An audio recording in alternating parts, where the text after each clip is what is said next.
Bismillahirrahmanirrahim. Kita sambung topik 1.6 pengharatan. Hari ini kita akan tengok eksperimen 1E. Kesan logam lain ke atas pengharatan. Okey. So ini adalah di muka surat 54 hingga 55 buku teks. So kita intai sikit buku teks. Okey. So di muka surat 54 dan 55 saya dah highlight pun kat situ. Okey, apa tujuan eksperimen ini? Dia nak mengkaji kesan logam yang bersentuh dengan besi ke atas pengharatan besi. Basically kita ada satu paku besi. Okey. Lepas tu kita akan lilitkan dengan another logam lah. So sebab tu dia sebut kesan logam yang bersentuh. Logam ni bersentuh dengan paku besi lah. Okey. So dia nak tahu apa kesan logam ini ke atas pengharatan besi. Maksudnya besi tu akan berkarat ke tak berkarat ke. Okey. So hypothesis says apabila logam yang lebih elektropositif, okey, lebih elektropositif bersentuh dengan paku besi, paku besi tidak berkarat. Okey, macam mana nak identify lebih elektropositif ni? Kalau dari segi E0, sebenarnya kita akan tengok nilai E0 dia lebih negatif daripada besi, daripada ferrum. Okey, nilai E0 tu akan jadi lebih negatif daripada ferrum. Okey. So and then apabila logam yang kurang elektropositif bersentuh dengan paku besi berkarat. So macam mana nak identify logam tu kurang elektropositif? Nilai E0 bagi logam itu akan lebih positif lah daripada paku besi, daripada besi. Okey, boleh tengok senarai siri keupayaan elektropiawai. Okey. So ini adalah di muka surat 54 dan 55. Okey, so sebelum kita nak buat eksperimen ni, setup dia sebenarnya ada menggunakan agar-agar panas, phenolphthalein dan larutan kalium heksasianoferat 3. Kenapa dia kena guna semua perkara ini? Okey. Agar-agar panas tujuannya adalah biasanya kita akan assume kita akan larut dalam, kita masukkan je dalam air and then kita observe after beberapa hari. Okey. Masalahnya bila letak dalam air is akan ada satu pemerhatian lah, tumpuk biru lah, tumpuk merah jambu due to kehadiran ion ferrum 2 dengan ion hidroksida ni. Okey. So bila kita guna air, dia akan terus larut dalam air tu. So kita tak akan nampak tumpuk biru dengan tumpuk pink tu dengan clear. So bila kita guna agar-agar panas, okey, agar-agar memang cecair lah waktu panas, tetapi dia akan solidify bila dia jadi dia dah sejuk kan. So tumpuk biru dengan tumpuk merah jambu tu kita akan nampak dengan jelas, macam dalam gambar kat bawah ni. Okey. So kerana apa? Kerana resapan berlaku paling lambat dalam pepejal. Okey, sebab dia dah pepejal kan. So tak hilanglah warna tu, tumpuk tu. Okey. Phenolphthalein pula tujuannya adalah untuk mengesan kehadiran ion hidroksida. Kalau ada ion hidroksida, nanti kita akan nampak tumpuk merah jambu. Okey. Apa pula gunanya larutan kalium heksasianoferat 3? Kalau ingat lagi, yang ini you pernah jumpa dalam ujian garam, ujian cation, pengesahan ion ferrum 2. Okey. Salah satu bahan yang kita boleh guna adalah larutan kalium heksasianoferat 3 untuk mengesahkan kehadiran ion ferrum 2. So it is also that lah in this particular experiment, yang mana kalau ada ion ferrum 2 kita akan nampak tumpuk biru. Okey. Menunjukkan paku itu berkarat. Kalau tak ada ion ferrum 2, kita tak akan nampak tumpuk biru dan kita akan faham conclusionnya adalah paku tu tak berkarat.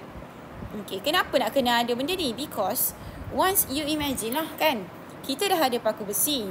Lepas tu kita pergi lilit dengan logam. Kita dah tak nampak apa yang berlaku kepada paku besi once you dah lilit kan dengan logam satu lagi tu. So, macam mana kita nak tahu dia berkarat atau tidak? So, cara nak tahu adalah kita letak larutan kalium heksasianoferat 3 yang dapat mengesan kehadiran ion ferrum 2. Ion ferrum 2 ni kalau ada tumpuk biru, menunjukkan paku tu berkarat.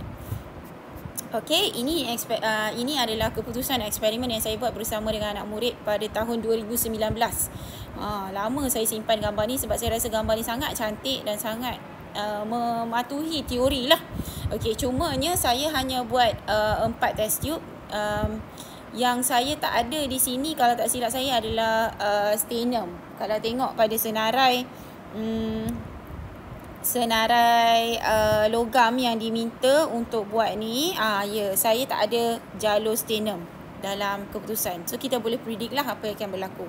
Okay, so saya ada yang ferrum dengan cuprum. Maksudnya cuprum itu dililit pada paku besi, zinc dililit pada paku besi. Itu test tube kedua. Test tube ketiga, magnesium dililit pada paku besi. Dan test tube yang terakhir nombor 4 ni dijadikan sebagai kawalan yang mana tak ada logam yang dililit padanya. Okey.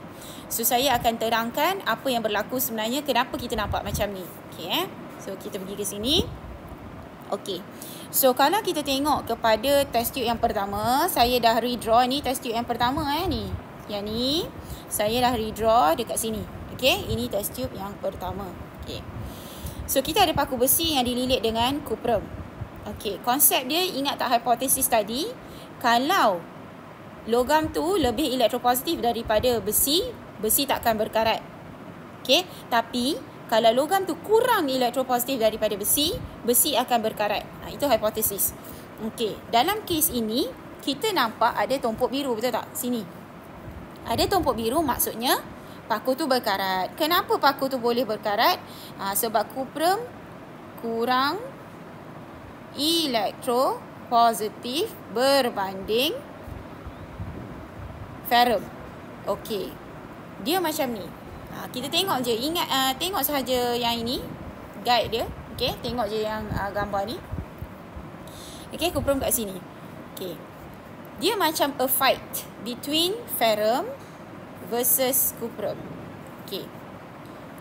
Siapa yang lebih elektropositif? Dalam kes ini ferrum adalah lebih elektropositif. Bila ferrum lebih elektropositif, maksudnya ferrum is lebih cenderung untuk melepaskan elektron dia. That means it's a fight. Siapa yang nak boleh derma elektron? So ferrum lah menang. Ferrum menang, dia akan derma elektron menjadi ion ferrum 2. So the half equation untuk setengah persamaan pengoksidaan itu dia akan jadi macam ni lah. Okey. Kenapa pengoksidaan? Sebab ferrum melepaskan elektron dia. Okey. So nampak tak? Ion ferrum 2 terhasil. Bila ion ferrum 2 terhasil, kita akan nampak tumpuk biru, menunjukkan paku itu berkarat. Okey. So once this ferrum dia dah dermakan elektron, siapa yang akan terima elektron tu? So yang nak terima adalah oksigen dan air. Masa kita nak buat gagal tu kan, kita masukkan air, lepas tu memang ada oksigen daripada udara kan. So oksigen dan air akan terima elektron dan jadilah ion hidroksida. So bila ada ion hidroksida, remember akan ada tumpuk warna merah jambu. So sebab itu kita akan nampak tumpuk merah jambu juga.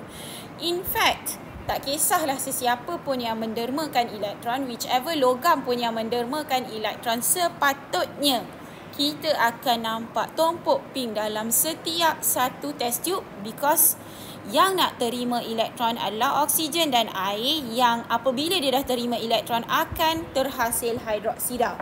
So definitely akan ada ion hidroksida. So definitely akan ada tumpuk warna pink. Okey. Satu salah faham yang sangat banyak berlaku adalah macam ni. Ada orang akan assume macam ni. Bila ferrum derma elektron, yang nak terima elektron adalah cuprum. That is a very big mistake. Kenapa? Remember, kedua-dua mereka ini adalah logam. Logam adalah electron rich, kaya dengan elektron. Dia tak akan terima elektron. So, bila ferrum dah derma elektron, okay, apa cuprum nak buat? Cuprum duduk diam-diam tak buat apa-apa. Siapa yang nak terima elektron adalah oksigen dan juga air, yang akan menghasilkan ion hidroksida.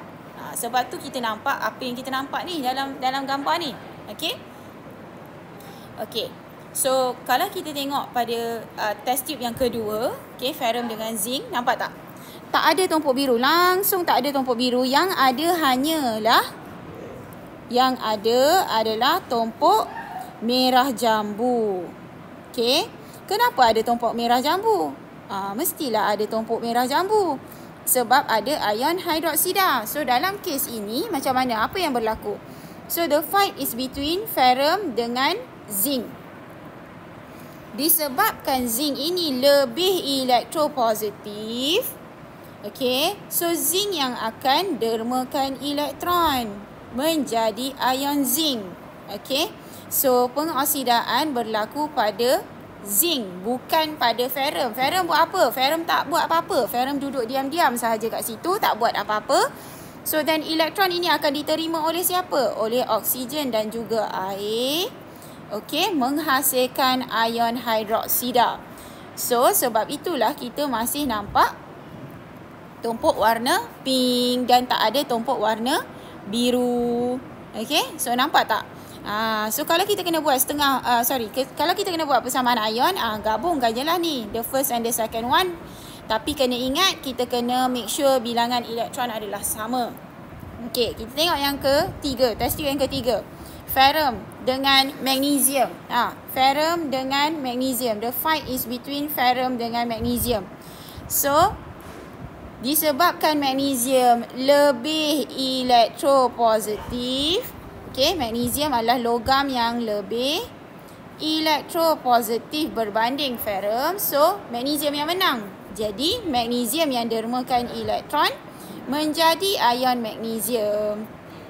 So bila kita tulis setengah persamaan pengoksidaan itu, kita akan tulis macam ni lah. Okay, so yang nak terima elektron ni diterima oleh oksigen dan air. Okay, terhasillah ion hidroksida. So bila terhasil ion hidroksida, kita akan nampak tumpuk warna merah jambu.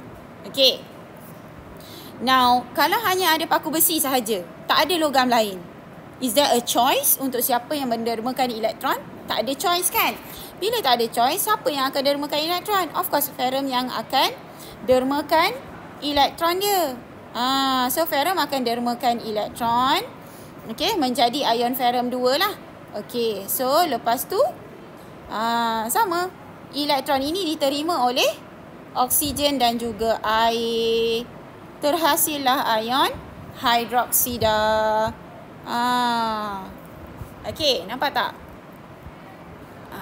So then kita kena tahulah siapa logam yang lebih elektropositif atau kurang elektropositif daripada besi.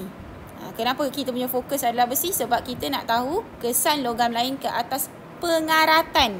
Remember, pengaratan adalah berkaitan dengan penghasilan karat. Karat is ferrum 3 oksida terhidrat. Boleh tengok dalam video sebelum ini.